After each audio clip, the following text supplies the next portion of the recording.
Saudi আরব সহ মধ্যপ্রাচ্যে আজ থেকে শুরু হয়েছে সিয়াম সাধনার মাস পবিত্র মাহে রমজান। শুক্রবার সৌদি আরবের আকাশে রমজান মাসে চাঁদ দেখা যাওয়ায় ২৯ দিনে শেষ হল শাবান মাস। এদিকে চাঁদ দেখার ঘোষণা আসার পরে মধ্যপ্রাচ্যে আনন্দের বন্যা বয়ে যায়। শুক্রবার এশার নামাজের পর মক্কায় পবিত্র কাবা ঘর এবং মদিনার মসজিদে নববীতে সবচেয়ে বড় তারাবির নামাজের আয়োজন করা হয়। এদিকে বাংলাদেশে পবিত্র রমজান মাস কবে শুরু হবে তা জানতে আজ বৈঠকে বসবে জাতীয় চাঁদ দেখা কমিটি। সন্ধ্যা ৬টায় বায়তুল মোকাররম জাতীয় মসজিদ সংলগ্ন ইসলামিক ফাউন্ডেশনের সভাকক্ষে এই বৈঠক অনুষ্ঠিত হবে। এতে সভাপতিত্ব করবেন ধর্ম বিষয়ক মন্ত্রণালয়ের উপদেষ্টা ডক্টর আ.ফ.ম. খালিদ হোসেন। দেশে যে কোনো স্থানে চাঁদ দেখা গেলে তা কমিটিকে জানানোর অনুরোধ করা হয়েছে।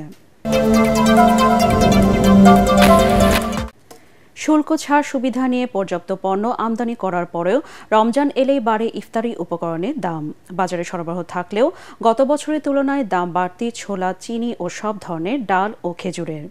আর কৃত্রিম সংকট দেখে বাড়ানো হয়েছে তেলের দাম। দাম বাড়ার তালিকায় পিছিয়ে নেই লেবু, শসা ও বেগুন।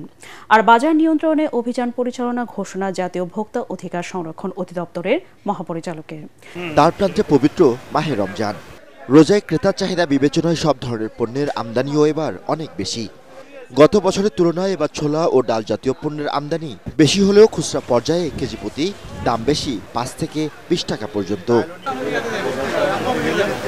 আমদানি তথ্য অনুযায়ী রোজায় ১ লাখ টন ছোলার চাহিদার বিপরীতে আমদানি ১,৬০,০০০ টন।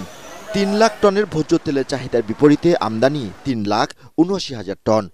আমদানি বেশি হয়েছে খেজুর, চিনি সহ সব ধরনের ডালের, অথচ বাজারে টাকা দিলেও মিলছে না ভোজ্য তেল। দাম বাড়তি ছোলা, খেজুর, ডাল সহ সব পণ্যের। স্থানীয়ভাবে কম উৎপাদন ও সিন্ডিকেট করে মজুত করায় ডালের দাম বেশি বলছেন ব্যবসায়ী নেতারা। চাহিদা বেশি থাকে, অনেকে মাল এনে ইম্পোর্ট করে এনে রেখে দেয়, তারা বেচে না, বেচার চেষ্টা করে না। অথচ ৩ মাস আগে চাইনা কোল্ড স্টোর তো আছে, ঢুকে দিচ্ছে। দেখেন প্রতিটা কোল্ড স্টোর চেক করেন। বাজার কারসাজি রুখতে ভোক্তাদের সচেতন হওয়ার পাশাপাশি বাজার তদারকির দাবি কনজিউমার অ্যাসোসিয়েশন অব বাংলাদেশ ক্যাবের। সকাল বিকাল ঝটিকার আপনার অভিযান চালাতে হবে। এগুলো যদি চালানো যায় তাহলে আমি মনে করি বাজারের উপরে শুধু ছোলা না, সব পণ্যের উপরই মূল্য নিয়ন্ত্রণ করা সরকারের পক্ষে সম্ভব হবে।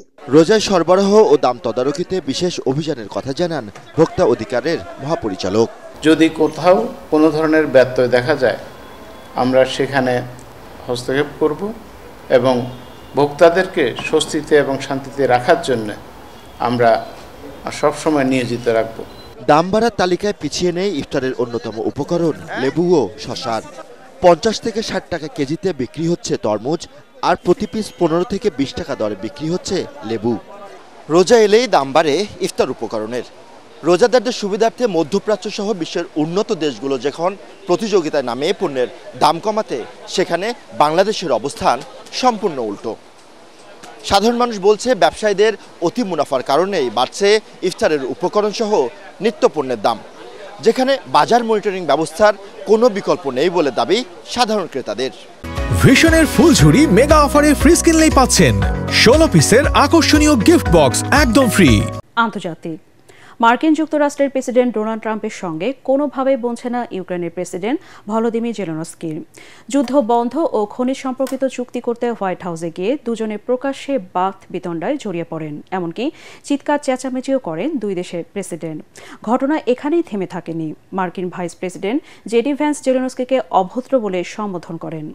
এক পর্যায়ে চুক্তি না করে ওভাল অফিস থেকে বেরিয়ে আসেন জেলেনস্কি। প্রথা অনুযায়ী বৈঠক শেষে দুদেশের যৌথ সংবাদ সম্মেলনও হয়নি। যুদ্ধবন্ধ নিয়ে আলোচনা এবং খনিজ উপাদান হস্তান্তর সংক্রান্ত চুক্তি স্বাক্ষরের জন্য ওয়াশিংটন গেছেন ইউক্রেনের প্রেসিডেন্ট ভলোদিমির জেলেনস্কি। সেখানে যুক্তরাষ্ট্রের প্রেসিডেন্ট ডোনাল্ড ট্রাম্প এবং ভাইস প্রেসিডেন্ট জেডি ভ্যান্সের সঙ্গে বৈঠকে বসেছিলেন তিনি, কিন্তু উত্তেজনা ও উত্তপ্ত বাক্য বিনিময়ের মধ্য দিয়ে শেষ হয়েছে সেই বৈঠক।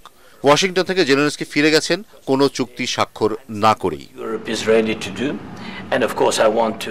বৈঠকে জেলেনস্কি প্রকাশ্যেই রাশিয়ার প্রেসিডেন্ট ভ্লাদিমির পুতিনের প্রতি ট্রাম্পের নরম দৃষ্টিভঙ্গি নিয়ে তাকে চ্যালেঞ্জ করেন।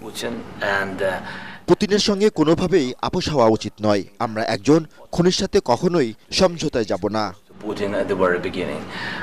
জবাবে জেলেনস্কি তৃতীয় বিশ্বযুদ্ধ নিয়ে জুয়া খেলছেন বলে গর্জে ওঠেন ট্রাম্প। পুতিন একটি চুক্তি করতে চান, রাশিয়ার সঙ্গে শান্তি চুক্তি করতে চাইলে আপনাকে কিছু ছাড় দিতে হবে। আপনি এই যুদ্ধ জিততে পারবেন না। কোটি মানুষের জীবনে আপনি জুয়া খেলছেন। ইউক্রেন গভীর সংকটে রয়েছে, একটি চুক্তি করুন, নইলে আমরা এই বৈঠক শেষ করব। রীতিমতো চিৎকার করে এসব কথা বলেন ট্রাম্প। এ সময় জেলেনস্কি তাকে উচ্চস্বরে কথা না বলার অনুরোধ করেন। এক পর্যায়ে মার্কিন ভাইস প্রেসিডেন্ট জেডি ভ্যান্সের সঙ্গেও বাক বিতণ্ডায় জড়ান জেলেনস্কি।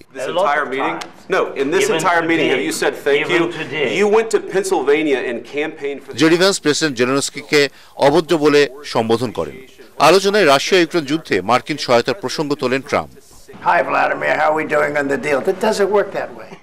যুক্তরাষ্ট্র ৩৫,০০০ কোটি ডলার সামরিক সহায়তা সহ বহু সহযোগিতা দিয়েছে। আমাদের সামরিক সরঞ্জাম না পেলে এই যুদ্ধ ২ সপ্তাহের মধ্যে শেষ হয়ে যেত। চুপ থাকেননি জেলেনস্কিও, কড়া ভাষায় প্রতিবাদ করেছেন। দুদিনও টিকতো না এমন কথা পুতিনের কাছ থেকেও শুনেছি, কিন্তু আমাদের সৈন্যরা বীরের মতো লড়াই করে টিকে আছে। হোয়াইট হাউসে কোনো বিদেশি রাষ্ট্রনেতার সঙ্গে বৈঠকের পর তাকে নিয়ে মার্কিন প্রেসিডেন্টের একটি যৌথ সংবাদ সম্মেলন রীতি হয়ে দাঁড়িয়েছে। যুক্তরাষ্ট্রের প্রেসিডেন্ট ও ভাইস প্রেসিডেন্টের সঙ্গে জেলেনস্কির উত্তপ্ত বাক্য বিনিময়ের পর সেই সংবাদ সম্মেলন বাতিল করা হয়।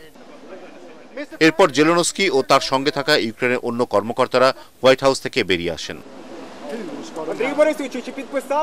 এ বৈঠককে উত্তেজনার এক নজিরবিহীন মুহূর্ত বলে উল্লেখ করেছে মার্কিন সংবাদ মাধ্যমগুলো। দুই দেশের দুই শীর্ষ নেতার এমন আচরণ, বিশেষত রাষ্ট্রীয় শীর্ষ পর্যায়ের বৈঠকে যাবতীয় কূটনৈতিক শিষ্টাচারকে জলাঞ্জলি দেওয়ার এই ঘটনায় গোটা বিশ্ব স্তব্ধ হয়ে গেছে।